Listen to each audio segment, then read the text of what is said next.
Familias Unidas Misioneros del Amor de Dios se complace en presentar una más de las conferencias del Reverendo Carlos N. Santos e invitados.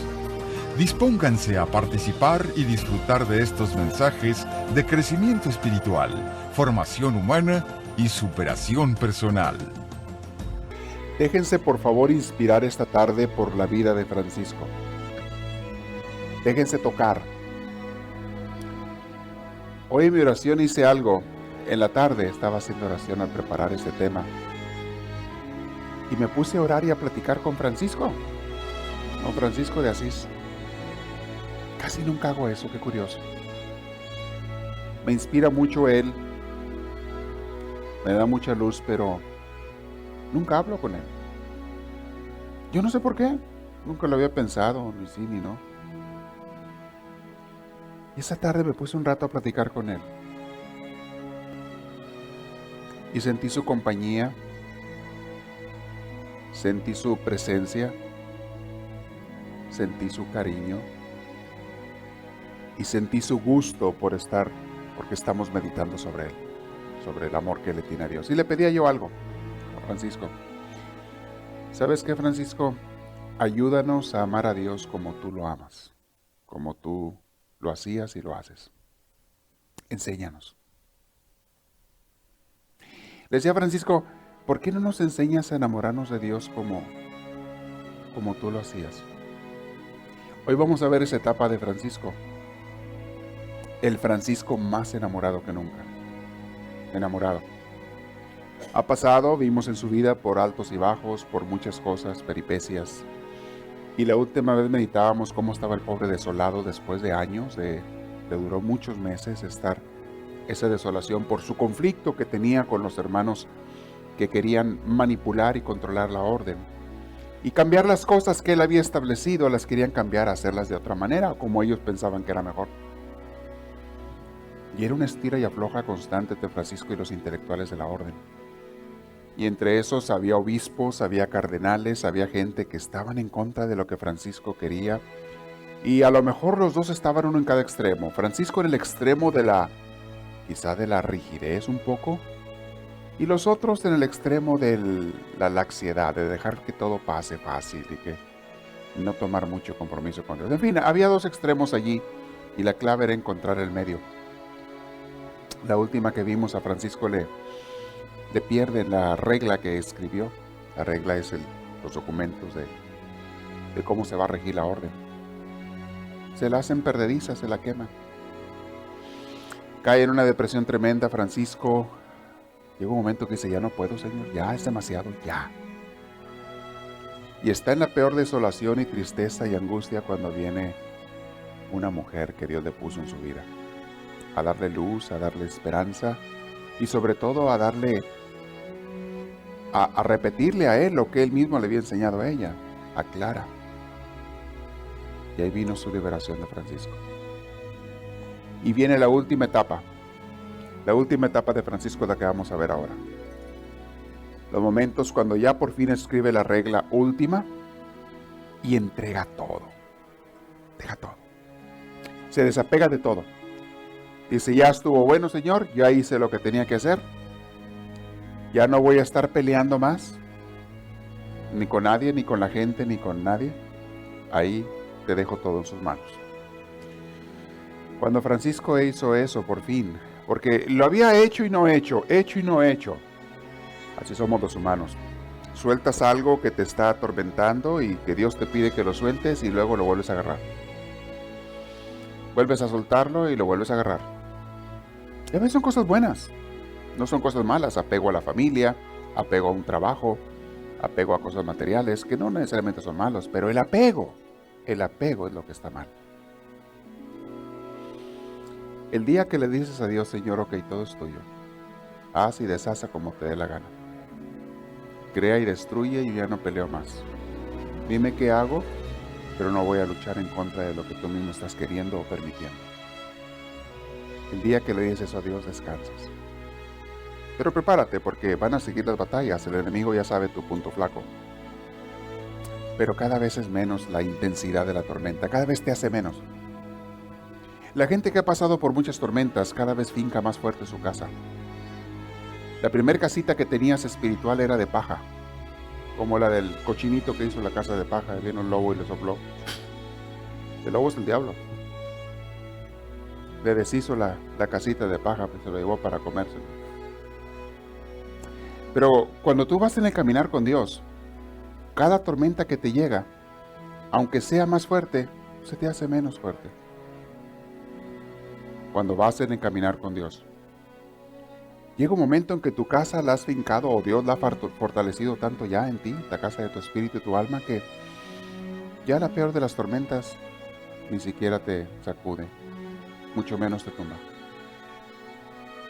Ya las últimas tormentas que Francisco pasó siguieron viniendo, pero ya no le hacían tanto. Era un hombre curtido. Era un hombre fuerte espiritualmente hablando. Físicamente estaba deshecho. Físicamente estaba muy enfermo en la última etapa de su vida. Pésimamente enfermo. Tenía deshecho el estómago, el vaso, los intestinos. Estaba perdiendo la vista, le dolía mucho. Una enfermedad rara que le dio en los ojos. Ya su cuerpo, y era joven, estaba en los 40 apenas, pero ya físicamente estaba muy maltratado. Y más antes no había cuidados como ahora, ni alimentación, digamos, más saludable. No había eso. Y luego menos con los ayunos que él se aventaba. Pasaba días y días sin comer. O con cualquier cosita comía. Obviamente el cuerpo tarde o temprano resiente. Y su cuerpo estaba deshecho, pero él no lo veía como una desgracia, sino como su cruz. Su entrega final a Dios. Y ahí estamos en esta etapa con Francisco. En esta etapa ya Francisco quiere ser únicamente de Dios. Ya no le interesa estarse preocupando por la orden, la deja en manos de otros hermanos y él se dedica a únicamente estar con Dios. Lo acompañaban casi siempre 2 hermanitos o 3 máximo, a veces uno, el hermano León, el hermano Maceo, lo acompañaban a veces, no siempre. Pero bueno, siempre andaba con alguien, solo no, por lo general casi no anduvo los últimos años de su vida. Y menos cuando ya estaba enfermo, no podía hacer cosas él. Tenían que darle de comer, tenían que cuidarlo un poco. Pero bien, por ahí vamos ahorita. Dice el autor de nuestro libro, el padre Larrañaga, la última canción de Francisco. Había desaparecido la regla de 1223. Fíjense en qué año estamos, 1223. ¿Ya había nacido alguno de ustedes? ¿No hay ninguno que parezca que había nacido para entonces? No, puros jovencitos, ¿verdad? Había desaparecido la regla. En esa época se me hace bien interesante pensar todo lo que estaba pasando en Europa, todas las culturas, guerras, países y demás. Y acá andaban los aztecas todavía, no los descubría nadie. Todavía faltaba más de 200 años para que los aztecas, los mayas, los mexicas fueran descubiertos. Faltaban más de 200 años para que Colón llegara a América. Acá estaba todo virgen. No había nada más que los indígenas de los valles, de los lugares, las tribus nómadas o seminómadas de Estados Unidos y las tribus o los pueblos sedentarios de México, Centro y Sudamérica. Allá las tribus eran más sedentarias, eran culturas, eran ciudades allá. Aquí no, aquí eran tribus que andaban de nómadas siguiendo los animales para cazarlos, siguiendo los búfalos y los venados. Y allá en México, en aquellos lugares, eran ciudades, eran países. Pues haz de cuenta como si fuera un país, eran culturas. Los mayas eran toda una cultura inmensa. ¿Por qué allá estaban tan avanzados y acá no? Razón número 1 es por el clima. Allá se dan frutas por todos lados. La gente no se tiene que esforzar por sobrevivir. Hay mangos, hay frutas. Ustedes van a muchos lugares, por donde quiera hay fruta. Había mucha fauna, había mucho animal. Qué triste que ahora se han acabado todo. Pero el clima y la naturaleza permitía que hubiera todo. Entonces la gente se podía dedicar a la cultura, al estudio, a las artes, a los mayas sabían mucho de astrología. Porque no tenían el apuro de la comida. Había mucha pesca, lagos, ríos con mucha pesca. En otras palabras, los de México eran los millonarios. Y los de Estados Unidos, pobrecitos. Vean cómo se voltearon los papeles.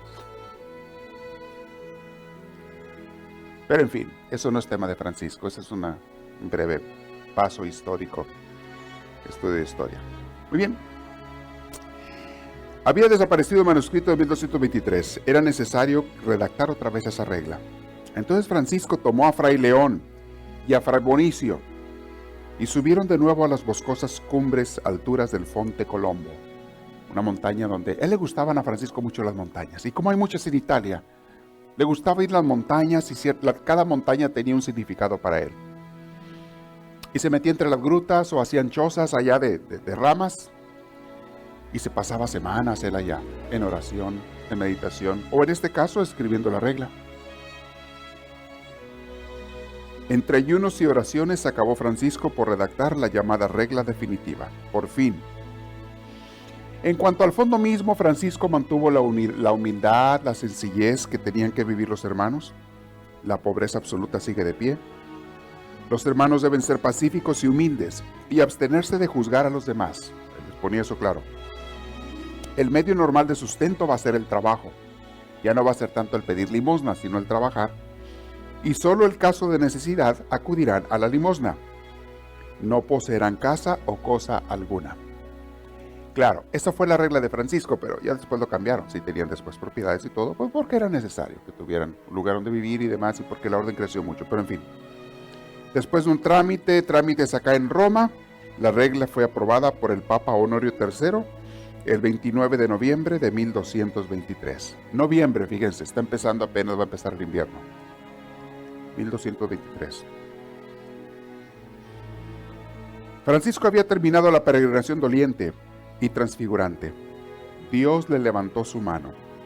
El hermano escuchó y aceptó el yo soy de Dios, según cuentan los viejos cronistas. Efectivamente, según los biógrafos, la paz retornó a Francisco al escuchar sensiblemente las palabras del Altísimo. Las palabras que Dios le decía en la oración a Francisco. ¿Por qué te turbas, pobrecito? Yo soy quien te ha constituido pastor. Yo soy el sostén y viga maestra. Yo soy quien te ha confiado este rebaño. Yo soy quien te ha elegido. Yo soy quien te defenderá y te preservará. Yo soy. En otras palabras, Dios le recordaba lo que Clara le había dicho. Francisco, fíjate en Dios, no en ti. Concéntrate en Él, no en ti. Y les digo una cosa, mis hermanos, cuando sufrimos nosotros, la mayoría de las veces es porque estamos pensando mucho en nosotros. En lo que queremos, en lo que deseamos, en lo que tememos, en lo que amamos. Estamos pensando mucho en nosotros y eso nos hace sufrir. El día que pongas tu mirada y tu enfoque en Dios, ese día dejas de sufrir. Ya no hay motivo de sufrimiento cuando tu enfoque está en Él. La gente estamos pensando, aun cuando pensamos en otras personas, muchas veces en el trasfondo estamos pensando en nosotros. Hasta cuando pienso en los hijos.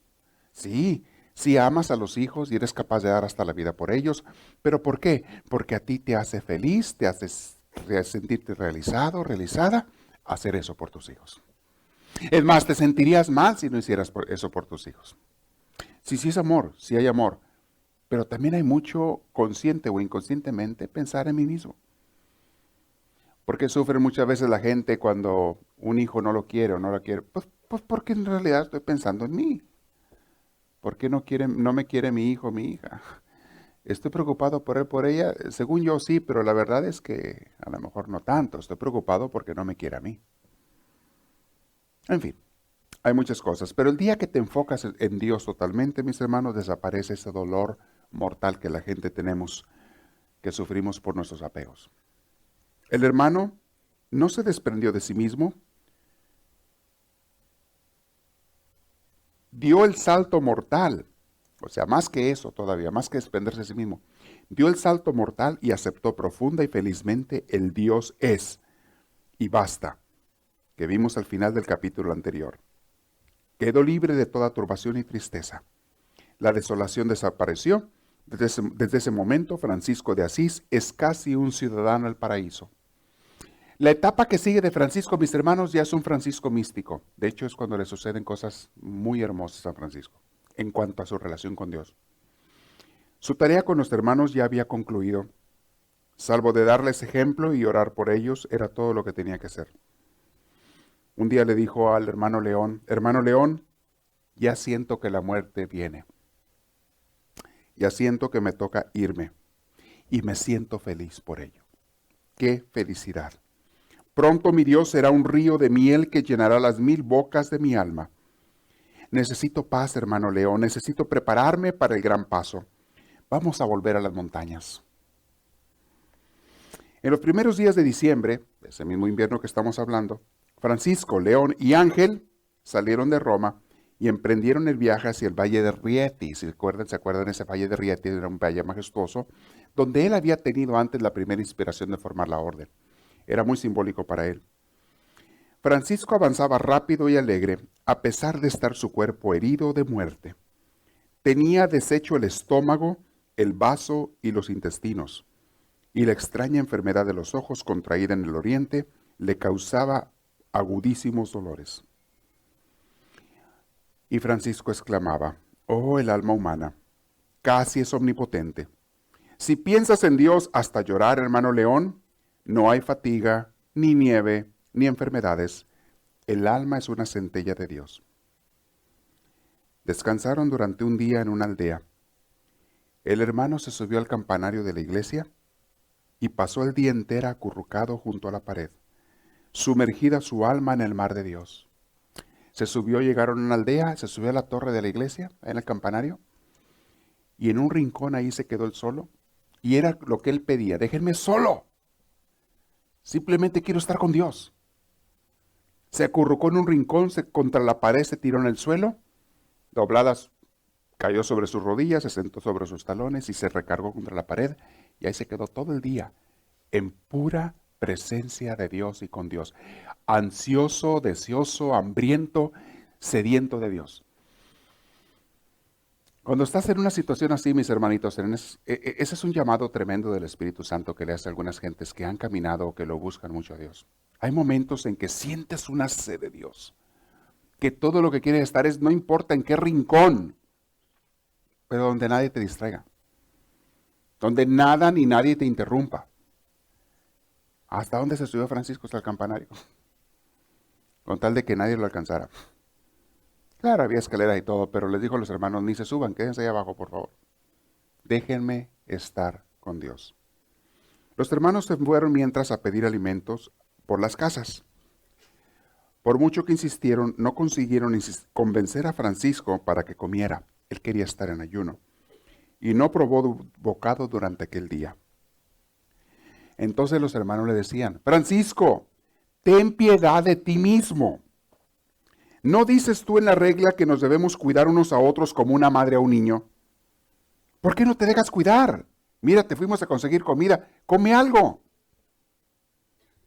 Oh, hermano León, le contestó Francisco. Y al hablar, un extraño resplandor iluminó aquellos ojos apagados. Le decía: debido a la fragilidad humana, puse esas frases en la regla, León, hermano León.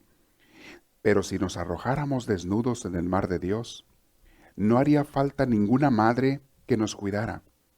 Dios es la madre, Dios es el calor, Dios es la esposa, el hijo, el alimento. ¿Cuántas veces tengo que decirte, querido hermano León, que cuando el alma piensa en Dios, desaparecen el frío, el hambre y el miedo?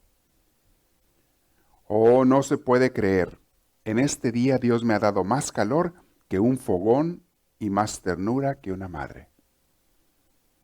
Es cierto, cuando estás en esos momentos ni piensas en comer. No piensas ni siquiera en tus necesidades más básicas. Solamente quieres estar con Dios. Es como el enamorado. ¿Los enamorados se han fijado que se enflacan a veces? ¿No se han fijado nada? Ven un flaco por ahí y le dicen: oye, tú o estás enfermo o traes novio nuevo. ¿Qué traes? ¿Traes novio o novia nueva? ¿Qué traes? Cuando estás enamorado no piensas ni en comer. Yo creo que nos hace falta eso a más de 4. Enamorarnos para no comer tanto. Francisco estaba tan enamorado de Dios que no pensaba ni en comer. Ay, si supieras. Dios es mi comida.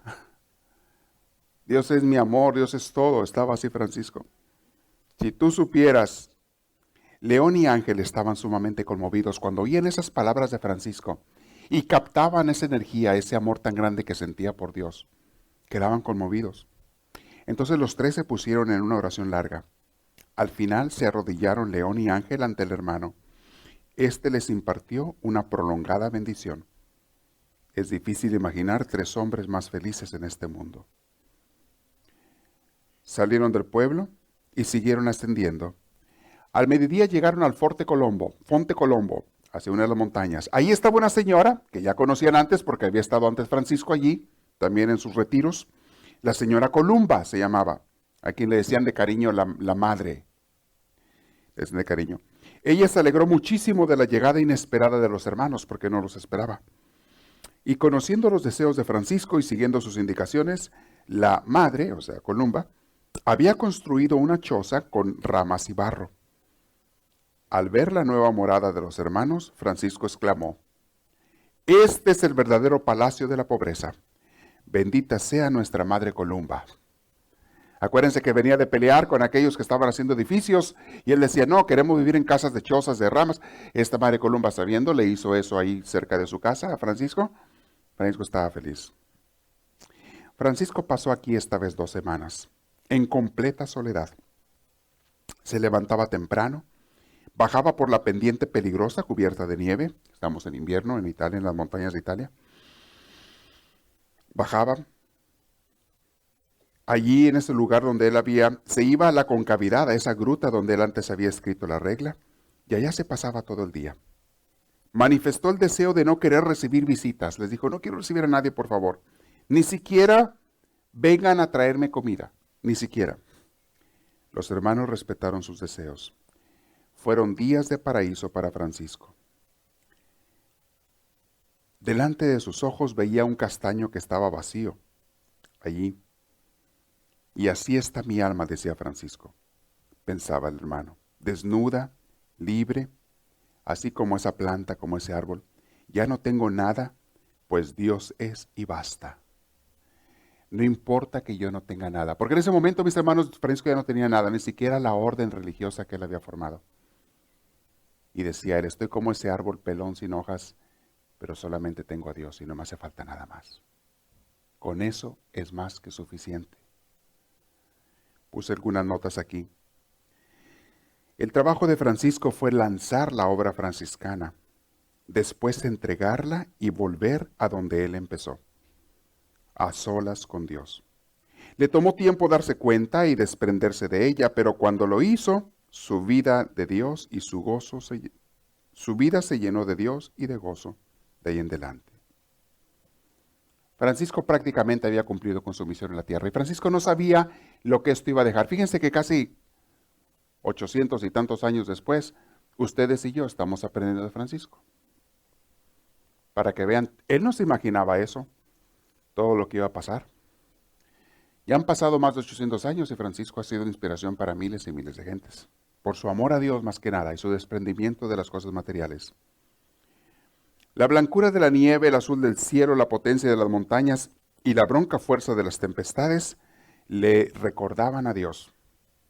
Pero su trabajo cotidiano era trascender la evocación y quedarse con el evocado mismo, o sea, ir más allá de la imagen de Dios y quedarse con Dios, más allá de las ideas de Dios y encontrarse con Dios. Ese era el trabajo de Francisco. Sí, las cosas le recordaban a Dios, pero no se conformaba con eso. No era suficiente. Quiero aparte encontrarme con Dios, no nomás pensar en Dios. Y mis hermanos, en la oración ustedes y yo tenemos que tirarle a eso. No te conformes con pensar en Dios. No te conformes en hablar de Dios o estudiar de Dios. No te conformes con tomar estas enseñanzas. Que no quede allí. Que esto sea el trampolín, la motivación, el ambiente para que tú y yo tengamos ese encuentro personal con Dios que nos está esperando. Y yo sé que algunos de ustedes ya están allí, algunos de ustedes ya están en esta relación con Dios, pero quizá a otros nos falta. Pero no te conformes con aprender de Dios. Tienes que ir a Él. Tienes que encontrarte cara a cara con Él porque te está esperando Él. Y te está esperando para una reunión de amor. Desde que eres niño, desde que eres un bebé, hasta el día que te vayas de esta tierra. Dios te está esperando a ti y a mí. Es lo que Él quiere. Francisco permanecía largas horas en sus retiros. En un acto simple y total, todo Francisco se sentía en Dios, con Dios, dentro de Dios y Dios dentro de Francisco. Llegaba un momento en que Francisco desaparecía y todo era Dios. Mis hermanos, en ese momento sobran las palabras. Todo lo que tienes que hacer es estar bañado de Él, lleno de Él, por dentro y por fuera, y entregarte a Él y que todo sea Él, que tú desaparezcas y sea Él. Eso es el misticismo, eso es la contemplación, mis hermanos. Y para allá tenemos que ir. Y va a haber momentos en que lo sientas y lo experimentes y te mantienes fiel y perseveras en tu búsqueda de Dios. ¿Por qué mucha gente no experimenta esto, mis hermanos? Dentro de los hermanos cristianos, católicos, en cualquier religión, la mayoría de la gente nunca llega a experimentar esto. Porque la gente se conforma con oír de Dios, se conforma con hacer lo mínimo, o peor tantito, se conforma con lo que ellos creen que es cumplir con Dios, se conforman y jamás en esta vida llegan a tener un encuentro con Dios.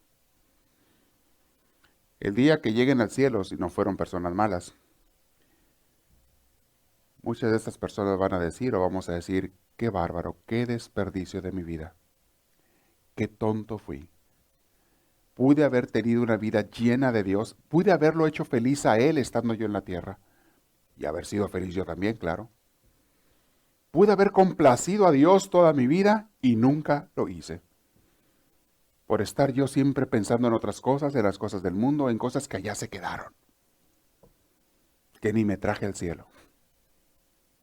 Estaba tan preocupada por esas cosas y perdí unos años muy valiosos de amistad íntima con Dios, que aparte, esos años que hayas tenido de amistad en esta tierra, se van a convertir en una eternidad de amistad íntima con Dios en el cielo. No crean que en el cielo, mis hermanos, todos vamos a tener el mismo grado de amistad con Dios. No crean eso. No todos van a estar a la misma distancia de Dios.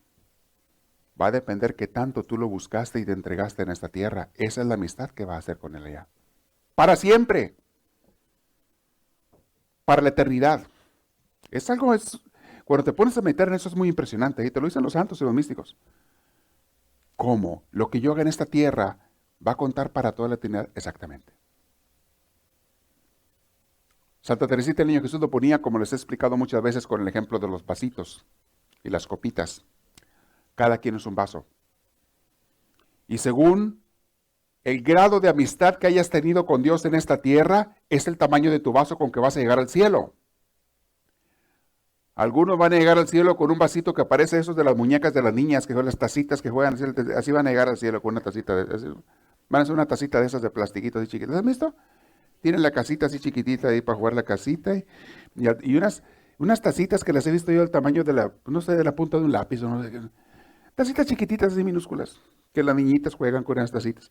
Hay gente que ese va a ser su vaso cuando llegue al cielo, porque nunca tuvieron ni les interesó una amistad con Dios. Otros van a llegar con una chaterita así más o menos, mediana. Una chaterita de esas tequileras y esas chiquitas. Otros van a llegar con una taza de tamaño de café, otros con un vaso más grande, y hay quien va a llegar con un barril al cielo. Cuando llegues al cielo, y eso, el tamaño de tu contenedor, de tu vaso, de tu jarra, de lo que seas, de la tacita de muñecas, el tamaño de lo que llegues, es el tamaño de tu amistad que tuviste con Dios en esta tierra. El esfuerzo que hiciste por amarlo a Él y a los demás. El servicio que le diste a Dios, la entrega que tuviste para con Dios y para con los demás. ¿Qué tanto fincaste el reino de Dios en tu corazón, en tu familia, en los demás? ¿Qué tanto hiciste la lucha?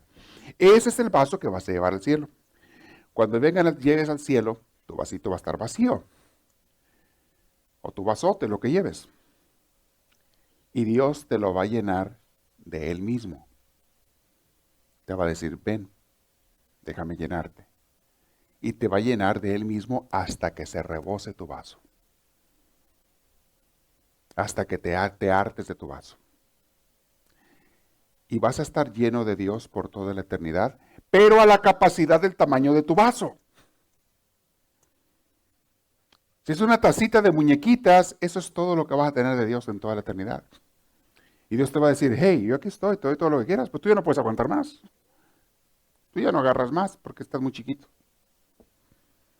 Y aquellos hombres y mujeres que se entregaron a Dios en esta vida, que se preocuparon por amarlo y hacer una amistad y relación con Él, van a ser barriles llenos de Dios, por toda la eternidad. Esa es la diferencia. Hay gente que todo lo que se conforma es llegar de panzazo al cielo. ¿Pueden creer ustedes eso? Con un vasito de esos. He escuchado adolescentes que están en la escuela que me dicen, no, si yo lo que quiero nomás es pasar. Con una D la hago. Una E la hago. No, lo que quiero nomás es pasar. Y les he dicho yo a estos adolescentes, ¿sabías tú que esa actitud, eso que estás haciendo, va a marcar el resto de tus días? Va a marcar si tienes una carrera, una profesión o no. Y va a marcar si vas a ganar 8 o 9 dólares la hora por el resto de tus días. O si vas a ganar 50, 60 dólares la hora. O 80 o más el resto de tus días. Esta actitud de ahorita que estás tomando va a marcar lo que vas a recibir el resto de tus días. Hay gente que por siempre no va a pasar de andar volteando hamburguesas. Esto es lo que va a hacer en un McDonald's. Hasta ahí va a llegar.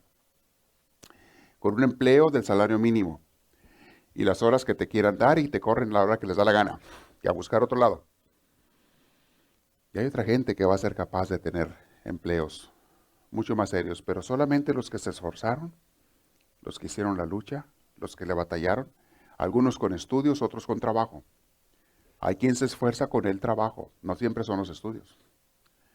Hay gente que se esfuerza, suda, se cansa, a veces desde que están chicos, y después cosechan lo que sembraron. En el cielo es igual.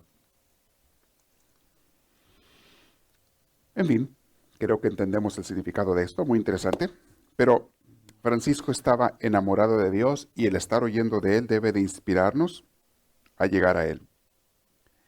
Parecía que Francisco se había perdido. Parecía que todo era Dios. Que al final desaparecía Francisco, la orden, sus planes, su vida, todo, y lo único que importaba era Dios, porque ya estaba Francisco en una comunión con Dios.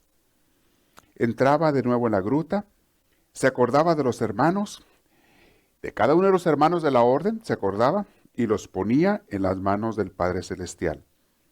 En este recuento de hermanos, se esmeraba por sentir un cariño especial por cada uno de sus adversarios, especialmente aquellos los intelectuales, que tanto lo hicieron sufrir.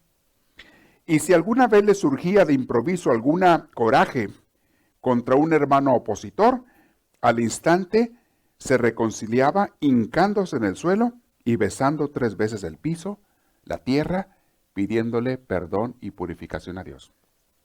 Cuando él se descubría, pues estaba acordando de cada uno de los hermanos y oraba por ellos. Pero había unos que le habían hecho mucho daño. Cuando se descubría sintiendo coraje por uno de ellos, se hincaba y besaba el piso, la tierra, 3 veces, pidiendo a Dios purificación, que le cambiara su coraje en amor y cariño por esos hermanos que le habían hecho tanto daño. Mis hermanos, aquí es donde uno vive y practica las palabras de Jesús en Mateo 5. Amen a sus enemigos y oren por los que los persiguen. Es fácil leerlo, es fácil decirlo y repetirlo. ¡Qué difícil es practicarlo! Hay gente que te ha hecho tanto daño que te es humanamente imposible sentir amor por ellos. ¿Alguien de ustedes ha sentido eso alguna vez? No puede sentir amor por ellos. Y Dios lee el Evangelio que dice, a veces yo quisiera arrancarle esa página a la Biblia. Esta página como que no está aquí en mi Biblia.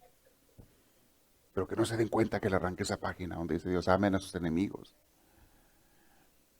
Pero pues si se la arranco, ¿de qué sirve? La siguiente Biblia también la tiene y la otra y la otra. A eso se refiere Dios. Y sabes que al final, el que queda sanado, eres tú. El que queda purificado, si logras sentir amor por tus enemigos, o por lo menos orar por ellos y perdonar en tu corazón, con la ayuda de Dios, solo no puedes. Si logras perdonar en tu corazón con la ayuda de Dios, logras ser purificado y logras sentir a Dios más en tu interior. Entonces Dios entra. ¿Sabías tú que Dios no puede entrar en ti más porque hay cositas allá dentro de ti que no lo dejan entrar? Y a lo mejor eres una persona buena ya, de seguro que lo eres porque estás aquí. Tú eres una persona buena, ya estás en el lado de los buenos.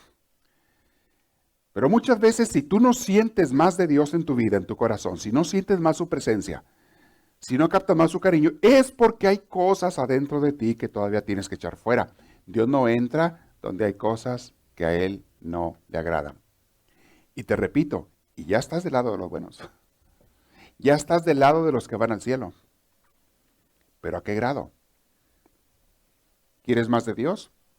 Híncate ante Él y pregúntale, Señor, ¿qué hay en mí que tengo que soltar, dejar o echar de mi vida para que tú entres más a mí? Fíjate, Francisco, a qué alturas estamos hablando de su vida y todavía Dios lo estaba purificando para entrar más en él. Porque Dios quería entrar más en Francisco. Ya eran amigos íntimos ellos dos. Pero había cosas en Francisco que tenía que echar fuera. Y entonces él, cada que sentía el coraje, se daba cuenta que todavía había algo en él y se hincaba. Y vamos a ver más adelante, mis hermanos, esa lucha de Francisco no terminó hasta que se murió. De que viene la tentación, te nacen los corajes contra la gente que te ha hecho daño y todo. Y otra vez te vuelves a hincar en el suelo y besar el piso y dices, Dios mío, ayúdame, perdóname. Y santifica a esa persona donde quiera que esté. Esa lucha a veces es hasta que te mueras. Pero es la que hace esa lucha que Dios cada vez entre más en ti. Y que tú y Dios estén cada vez más unidos. Ese esfuerzo, esa lucha de parte tuya es lo que Dios agradece. Dios te lo agradece. Dios se goza en ver que tú estás haciendo un esfuerzo, una lucha por tenerlo más a Él y por amarlo más a Él. Se goza Dios. Un día le decían los hermanos a Francisco, Francisco, háblanos de Dios, por favor. Les encantaba oír cuando Francisco le salía Dios por la boca. Háblanos de Dios. Y Francisco estaba ese día muy inspirado. Les hablaba de Dios como del amigo más entrañable. León y Ángel devoraban cada palabra de Francisco con las puertas del alma abiertas de par en par. En la noche no se querían dormir, querían estar con Francisco y estarlo oyendo. Metieron en la conversación el recuerdo de las luchas por el ideal. Ese recuerdo, sin embargo, esa noche, en nada alteró su paz y alegría. Hasta hacían bromas y se reían de las aventuras que habían tenido con los que querían cambiar la orden. En ese momento no sentían ninguna animadversión, ni siquiera contra Fray Elías, que Fray Elías fue el segundo director de la orden, que le hizo la vida imposible a Francisco. Fue una persona muy dura con Francisco, Fray Elías. Pero bueno, viene una cosa que pasó bien bonita en la vida de Francisco. Se acercaba el Adviento, estamos empezando el invierno. No pierdan en qué año estamos, en ese año en que Francisco entregó todo. Pero ya estaba llegando el invierno y estaban en el Adviento, se estaban preparando para Navidad. Y Francisco de repente empezó a recibir mucha inspiración con respecto a la Navidad de parte de Dios. De repente el misterio de la Navidad, todo el recuerdo de la Navidad, empezó a ser la inspiración espiritual de Francisco. Mis hermanos, todos pasamos por etapas en la vida y hay etapas en que Dios te hace sentir una inspiración por lo que sea, por algo.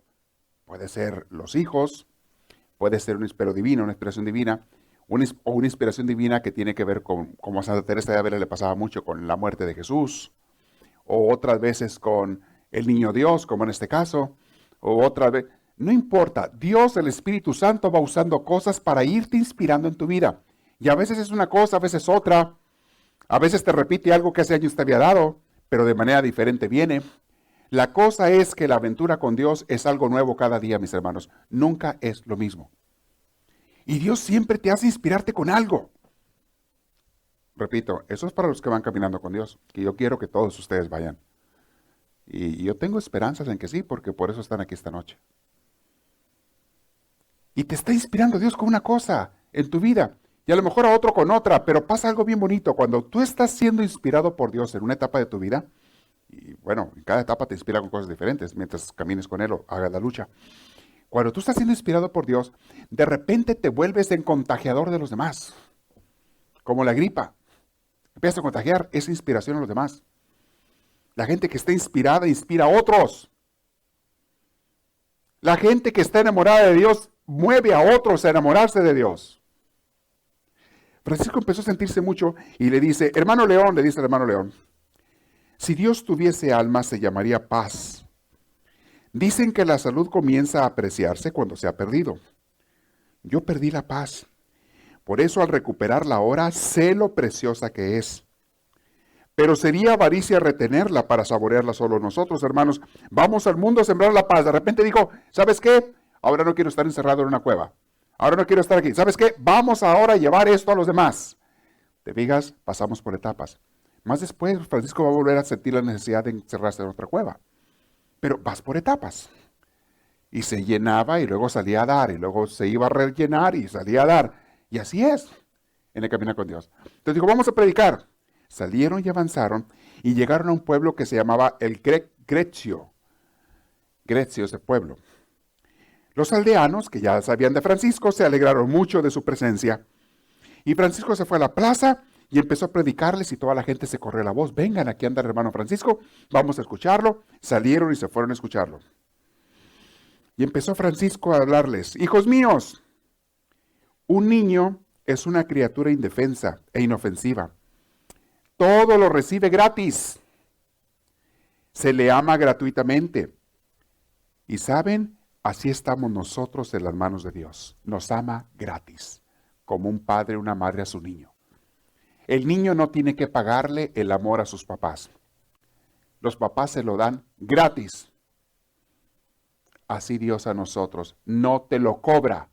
No espera que se lo pagues. Te ama gratis. Y les hablaba así. Así estamos en las manos de Dios. ¡Qué dicha! Dios es nuestra madre, hijos míos. Nos lleva en su seno, nos lleva en sus brazos. Y entonces se soltaba a llorar Francisco de emoción, cuando les hablaba de la ternura y del cariño de Dios. Y la gente lloraba con él, y se llenaba de Dios.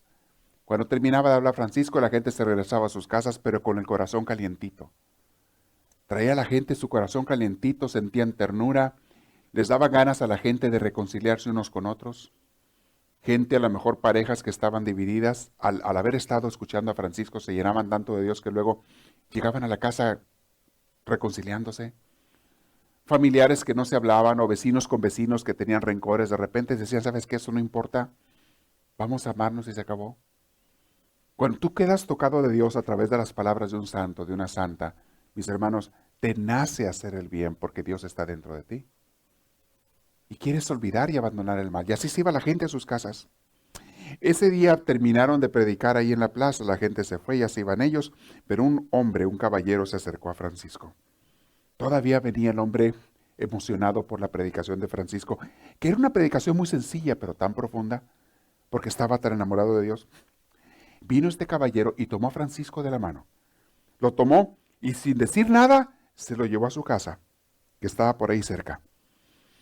Este hombre se llamaba Juan Belita. Se lo llevó allá y le dijo, hermano Francisco, estoy informado de tus aficiones, sé lo que te gusta. Sé que te gustan los lugares solitarios para hablar con Dios.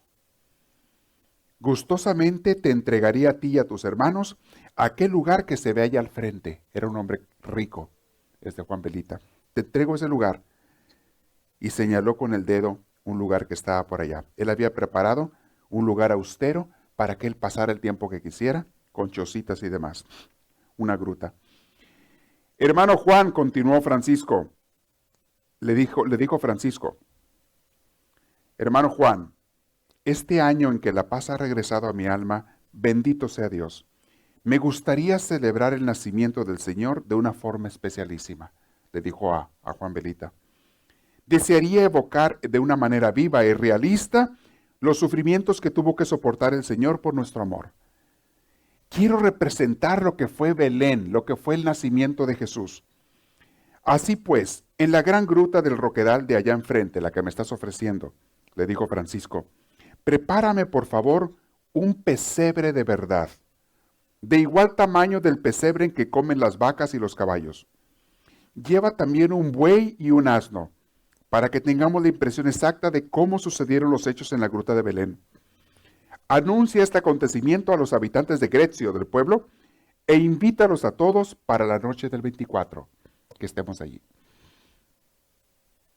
Siempre había meditado vivamente los misterios del Señor, pero en este tiempo el misterio de Belén lo transportaba a Francisco a un mundo de ensueño.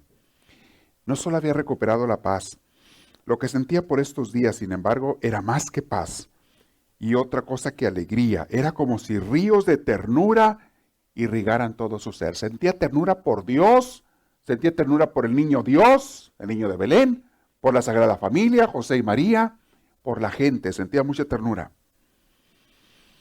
El hermano quedó en compañía de León y se recluía durante el día en la gruta del Roquedal, pensando en la pobreza de Belén y en el misterio de Navidad. Un día le dijo el hermano el León: dime algo, Francisco, dame palabras de Dios. Y Francisco le dijo: palabras, las palabras adecuadas son las lágrimas, a veces salen sobrando, León. Hermano León, el Señor ha sido demasiado bueno con nosotros, hoy no hay palabras, simplemente hay que llorar con Él de gozo. Cuando pienso en Belén solo me salen lágrimas. No sé hablar, hermano León, solo podría decirte palabras sueltas, pero mejor es el silencio con lágrimas. Llegó el día 24.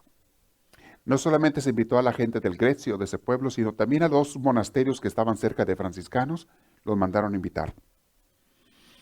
Los hermanos, los eremitarios circunvecinos que estaban por allí. La alegría que reinaba entre toda la gente era inexplicable. Por la noche, Francisco no parecía ciudadano de este mundo. Se juntaron por la noche. La gente cogió antorchas, salió de sus casas en la noche con antorchas y dice que iban por cientos de gente y la montaña se iluminó. Se veía entre la oscuridad de la noche, todas las antorchas, parecía que la montaña estaba iluminada, donde la gente iba por los caminos, subiendo hacia esa gruta donde habían preparado ese primer nacimiento. Y quiero que sepan que ese fue el primer nacimiento que se celebró en la historia del cristianismo. Después de Francisco, se inició la costumbre de hacer los nacimientos para Navidad. Por esta vez que lo hizo allí. Francisco se arrodilló ante el pesebre. Estaba el pesebre vacío con paja allí, ¿verdad? Se sentó sobre sus talones y la gente rodeaba por allí. Estaba con sus antorchas en la noche, atentos a lo que Francisco iba a hacer y celebrar. Esa noche Francisco se vistió con su dalmática y celebró de diácono. Se dice que Francisco era diácono y como diácono hizo la celebración de aquella noche en esa gruta, en ese lugar de la montaña. Comenzó a hablarles y les dijo: Dios llega esta noche, hermanos. Dios llegará a medianoche y colmará todas las expectativas. Dios vendrá sentado sobre un humilde burrito, dentro del seno de una madre pura. Dios vendrá esta noche y traerá regalos. Traerá una cajita de oro repleta de humildad y misericordia. La ternura vendrá colgando de su brazo. Dios vendrá esta noche. Había caído la noche. A las pocas horas los hermanos contemplaban desde la gruta un espectáculo nunca visto. La montaña parecía que estaba en llamas, donde la gente iba subiendo con sus antorchas. Los vecinos de Grecio, hombres, mujeres y niños, abandonaron sus casas y llevando las antorchas de todos tamaños, iban hacia la montaña entre cánticos de alegría. Habían preparado a la entrada de la gruta un enorme pesebre con heno y paja. A un lado permanecía de pie un manso burrito, sin dejar de comer en todo tiempo. Al otro lado habían puesto un buey, y junto al pesebre de pie, deshecho de consolación y felicidad, el pobre de Asís esperaba el comienzo de la liturgia. Estaba feliz. Francisco se revistió de dalmática para oficiar de diácono. Comenzó la misa. Llegado el momento, anunció con voz sonora la buena noticia del nacimiento del Señor. Cerró el misal, salió del altar, se aproximó al pueblo, situándose entre el pesebre y los fieles. De repente pareció como que se olvidó de la gente. Comenzó a dirigir su palabra a alguien en el pesebre, que supuestamente se encontraba allí. Y como si el mundo no existiera más, comenzó a hablarle a ese alguien en el pesebre. Hacía lo que hace una madre con su bebé. Le sonreía, le hacía gestos y caricias, le hacía expresiones que las mamás usan cuando le hablan a los niños en la cuna. Juan Belita, el que había organizado aquello, asegura que él vio con sus propios ojos al niño Jesús dormido en el pesebre. Al sentir el contacto de las caricias de Francisco, el niño despertó. Juan lo veía. El niño despertó y le sonrió a Francisco. Fue una noche inolvidable. Todos los habitantes de Grecio tuvieron la impresión de que su gruta se había transformado en un nuevo Belén. y contaban milagros. Cuando la gente regresó a su casa aquella noche, regresó totalmente conmovida. Esos meses de invierno y primavera los vivió el hermano de altura en altura. Bajaba a los eremitorios y caminaba de uno a otro con dificultad por sus enfermedades, pero se la pasaba viajando de un eremitario a otro, de un pueblo a otro. El hermano tenía una paz porque ya había cumplido con su misión. Ya no era legislador ni conductor, era simplemente modelo ejemplar y padre venerado. Un día se le arreciaron las enfermedades y los dolores fueron tan fuertes que se hincó en el suelo del dolor y se pegaba las rodillas hasta la frente. Estaba hecho nudo, hecho bola en el suelo del dolor que tenía. Les digo que su interior estaba destrozado, sus intestinos, estómago y demás, por tantos años de sufrimiento. Y era tan grande el dolor que le pegó en ese día que uno de los hermanos le dice: hermano, ¿quieres que le hable a otro hermano que sabía predicar muy bien? Sabemos lo que te consuela oír de la palabra de Dios. ¿Quieres que le hable a este hermano para que predique, para que te hable de Dios y te consuele? Y Francisco le contestó: no, hermano, no hace falta. Este hermano al que querían invitar era Cesario de Espira. Era un especialista de la Santa Escritura. Y le dice Francisco: no hace falta. Conozco a Cristo pobre y crucificado, y eso me basta. Hermano Francisco, piensa también en Cristo resucitado, le dijo el hermano León. Ese recuerdo te consolará. Y Francisco respondió: los que no saben del crucificado, nada saben del resucitado. Y les digo una cosa, mis hermanos, ustedes, se los digo por mi experiencia personal, en mi corta vida, que llevo apenas de 25 años de edad. No les digo cuántas veces, ¿verdad? Pero 25 años. No hay resurrección si no hay cruz, mis hermanos. Óiganlo bien. Interprétenlo como ustedes quieran y medítenlo como ustedes quieran. Llévenselo de alimento espiritual para su oración de esta noche y de mañana en la mañana. No hay resurrección si no hay Calvario. No hay santidad si no hay esfuerzo y sacrificio.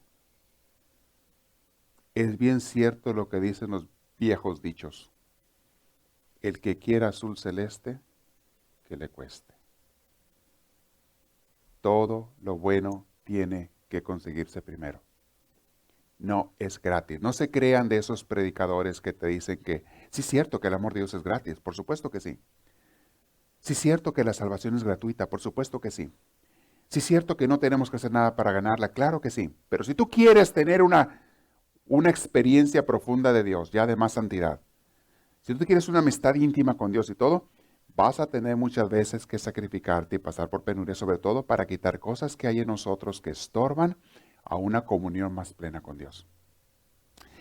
En cada Eucaristía recibimos a Cristo en la comunión, pero mucha gente no siente nada cuando comulga. ¿Sabían eso? Mucha gente comulga y lo mismo le da eso que si se hubiera comido una galleta. ¿Qué es lo que está pasando? Que nuestro alma, nuestro interior no está en el mismo canal con Dios. Nos falta. Si estuvieras más profundo de Dios al momento que recibes la comunión aquí frente al altar, o aquí en el santuario, al momento que recibes la comunión, casi caerías de rodillas de la emoción, del gozo, de la alegría de estarte encontrando con tu Señor. Y la oración que tú hicieras en la casa o donde fuera, sería una oración muchísimo más intensa, más llena de la lumbre de Dios. Pero nos falta a veces quererlo de veras. Y estar dispuestos a sacrificar las cosas que tenemos que sacrificar. Ustedes y yo, mis hermanos, si queremos una amistad íntima con Dios, como la de Francisco, como la de esos santos, ustedes y yo tenemos que estar dispuestos a avanzar más allá con Dios, a renunciar a cosas que te impiden encontrarte con Él. Te los digo por experiencia. Hace muchos años Dios me hizo saber eso. No hay resurrección sin cruz. Si tú de veras quieres salvar almas, eso implica, es una obra maravillosa, hermosísima, que que tiene resultados de vida eterna para mucha gente. Vas a tener que emplear muchas veces el sacrificio y la ofrenda y la entrega para que se dé eso. Si tú quieres cosechar, tienes que sembrar. No siempre se da sola la siembra. Esa frase para ustedes, a lo mejor para algunos les va a decir algo, para otros no les va a decir nada. Para unos les dirá algo hoy y dentro de un año les dirá otra cosa muy distinta. Para algunos hoy no les va a inspirar nada y dentro de un año les va a caer el 20 o dentro de 2 o dentro de meses. Ahora entiendo. Pero mis hermanos, ustedes y yo estamos invitados a vivir en esta tierra en una comunión con Dios. Eso que Francisco hacía de ver hasta el niño Dios, de estar hasta hablando con él en el pesebre, en aquel primer nacimiento que hubo, celebración de nacimiento con la natividad allí. Eso se dio porque Francisco estaba totalmente entregado a Dios. Y ya vimos que Francisco no era ningún perfecto. Tenía sus defectos, entre otros, el coraje que lo llenaba, la rabia, el rencor, a veces, ya lo vimos, el desánimo le pegaba a veces, el desgano. ¿No era perfecto? Oh, pero él buscaba amar a Dios por sobre todas las cosas. Y eso es lo que tú y yo tenemos que tener. No importa los defectos que tengas. A Dios no le importan tus defectos. Grábate eso. A Dios no le importan tus defectos. Te quiere con todos ellos. No, es más, no quiere ni quitártelos. Él pudiera quitártelos si quisiera. No le interesa quitártelos. Porque esos defectos te sirven para que tú expreses mejor tu amor a Dios cuando los rechazas por Dios. Cuando luchas con ellos por amar a Dios y al prójimo, estás amando inmensamente a Dios. Esos defectos que tú tienes son tus herramientas de santidad. Son las pesas que tienes que levantar, pero que te van a hacer más fuerte. Tus defectos. Son las ligas que tienes que estirar y las montañas que tienes que subir, que van a fortalecer tus piernas, tus pulmones y tu corazón. Esos son tus defectos y los míos. Dios no te los quiere quitar. Dios los necesita para que tú te hagas más santo. Es con lo que luchas y amas más al Señor.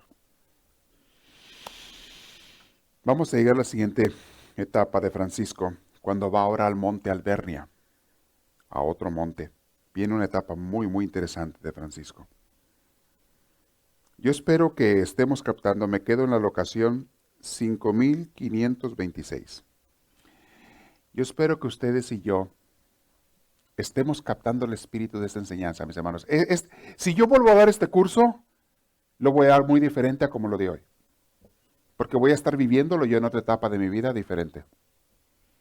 Y quizá dentro de algún tiempo o años lo vuelva a repetir. Es la segunda vez que lo doy. Y es totalmente diferente al primero que di. ¿Por qué? Porque yo estoy en otra etapa de mi vida. Y me está enseñando Francisco y su vida y su ejemplo otras cosas que a lo mejor antes yo no capté. Vamos pasando por etapas y Dios te va llevando.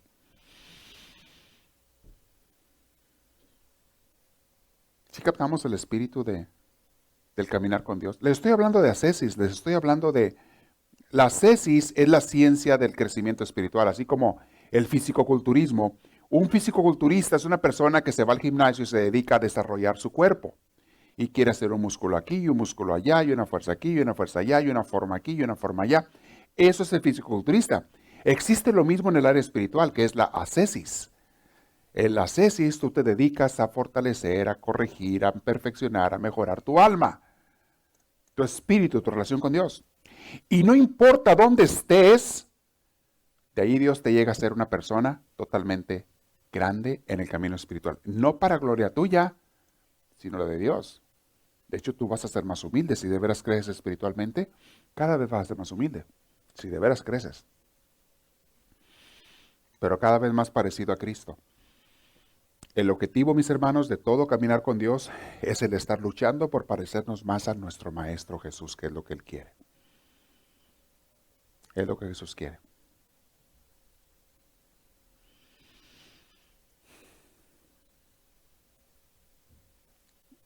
¿Tienen con esto suficiente o quieren otra? Vamos a dejar unos minutos para preguntas.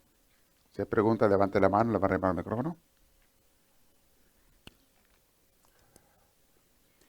No se imaginaban ustedes cómo iba a estar este curso, ¿verdad que no? Porque yo tampoco. Por eso sé que ustedes no se imaginaban cómo iba a estar. Y se lo estoy dando conforme Dios me está dando a mí. Conforme yo lo voy meditando, reflexionando y recibiendo, así se lo estoy dando a ustedes. ¿Alguien tiene alguna pregunta? ¿Quiénes están en discipulado? Mañana tenemos discipulado. Tenemos también iniciación cristiana. ¿Quién va a venir por primera vez a tratar de ver qué significa entregarse a Cristo? Ahí está, qué significa afincar el reino de Dios. La clase de membresía es la de mañana. También está la iniciación cristiana, son los que ya se entregaron a Cristo y están caminando con Él. Y luego están los de discipulado, los que ya van en otro nivel. ¿Quién viene al discipulado mañana? ¿Acá yo? ¿Ok? Bastantito, muy bien. Los que no levantaron la mano para nada, ¿qué están esperando?